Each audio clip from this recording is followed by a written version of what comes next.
Stadia's biggest strength from the very start was convenience, and to this day, I don't think any other cloud gaming platform provider actually matches them. The fact is that nobody does it better when it comes to clicking play and being launched right into your game. Google absolutely provides the most console-like experience when it comes to the cloud, and I don't say that as a bad thing. Nowadays, we have options like the 3080 tier from GeForce Now, which obviously does perform a lot better in terms of latency and visual fidelity. And as much as I've talked about it and shown love for it here on this channel, I know that it's a product and service that specifically targets a gamer like me. I've primarily been a PC gamer for some time now, and I know that I care about things most average consumers probably wouldn't. 120Hz is something that I need for that competitive advantage. Lower latency when talking about 15 to 20 milliseconds matters to me, and whenever possible, I like to turn all my graphics settings up to epic just to get all the bells and whistles. But before gaming primarily on my PC, I was a huge console gamer. I had the PS1, PS2, PS3, PS4, and currently have a PS5. I'm a huge Sony PlayStation fan, and that still remains true to this day. It's not my go-to device or where I spend the most hours in, but I do still enjoy using it because there's a level of comfort that comes from consoles. And as far as my testing goes, Stadia is the only one that delivers that level of comfort when it comes to the cloud. There's something about just hitting that Stadia button on the controller, seeing the TV UI pop up, and selecting a game and off you go. It's completely hassle-free. Everything within Stadia is done on Stadia, thus you don't have to deal with any outside clients. Google managed to build an entire ecosystem of their own here, and I think that's worth taking note of. Stadia has its own friends list, party chat, achievement system, live streaming features, and much more. And the truth is that all of these little additions do add up to quite a big deal for the average consumer because it feels comfortable. And I definitely think that plays a huge role in why the Stadia community is so vocal in social platforms, not only because of its sheer size and player base, but also because they feel like they belong somewhere. There's always a form of loyalty that ends up building upon a user who uses a piece of tech for quite some time. And that's not something exclusive to the console industry, it happens in tech everywhere, just like there's Android and Apple fans. And even far outside of tech, there's loyalty to clothing brands and much more. Just think Adidas and Nike. And while I'm not a fan of the extreme sides of what this can lead to, I do understand where it's coming from. Myself, I told you already, I'm a huge PlayStation fan.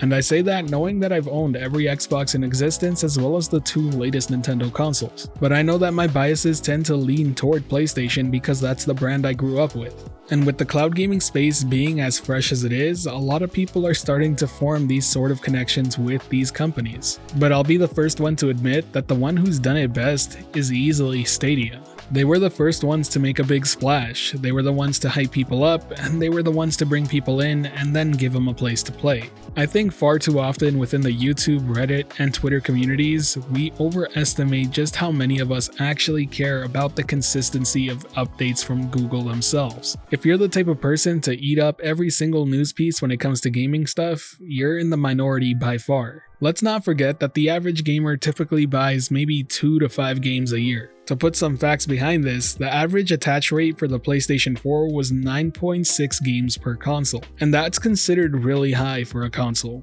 Just this past month, I bought and played 4 brand new releases. I am not the average consumer by any stretch of the imagination, and I'd have to assume that many of those who choose to watch my videos or any other YouTubers' videos about Stadia specifically probably aren't either. We're 100% enthusiasts. This is a new technology and many of us adopted it as soon as it came out. We've dealt with all the highs and lows, and there's been some really low lows, let's be real. But when you take everything into perspective, I'd actually say that Stadia is probably sitting kind of nice right now.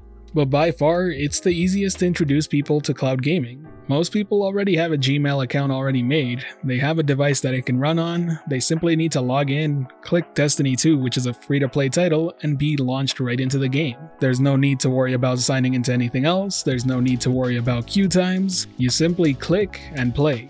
And there's definitely power in that sort of thing.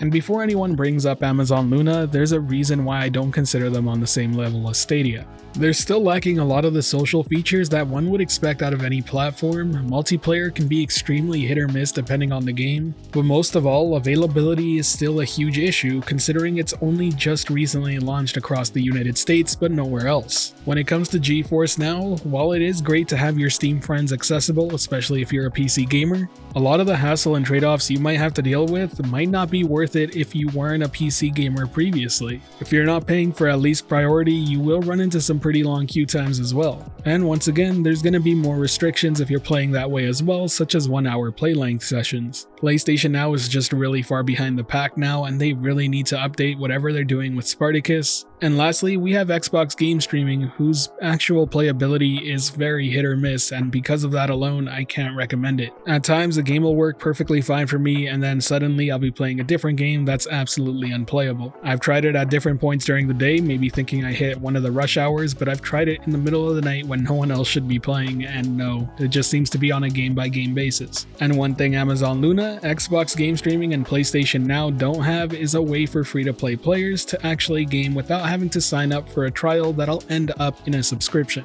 When you take all of this into consideration, it's no surprise that Stadia is the one that comes out on top in the convenience factor. When I tell somebody to go play Destiny 2 on Stadia, all I have to do is tell them to sign up for an account with their Gmail and they're ready to go. I don't have to explain any caveats or weird issues they might run into. They can just go and play. This is Stadia's strength by far, and it's something that they definitely need to capitalize on while they can. And they might be doing just that. As we all know, the Google for Games Developer Summit is happening this week, and there are rumors that a Windows emulation layer system might be being built for Stadia. I've already made a video about this very subject where I gathered all the facts and then gave my own speculation on the subject. If you want to check it out, click on the annotation above. But if this turns out to be true and what we're all hoping for, this may solve Stadia's biggest issue in my opinion, and that's the lack of content. And look, Google has done a great job at picking out some very key titles. I'm not here to deny that. They've actually acquired some pretty notable successes. But we're sitting at a point in time where we don't really know what's coming next. We haven't had any sort of big Stadia Connect-like event that showcases huge AAA upcoming titles that they managed to secure. We're currently questioning whether or not the next FIFA and Madden will see the light of day on Stadia, considering the EA deal for 5 games is over. And based on the Capcom leak that happened last year, it definitely seems like Google's been paying quite the premium to get these AAA games ported over. If Google's found some sort of breakthrough to make development and porting games to Stadia much more negligible in terms of cost and time, it might be just exactly what Stadia needs, and we're not too far away from finding out on March 15th. Be sure to subscribe and stay tuned to the channel, as I will be covering everything that gets discussed on that day,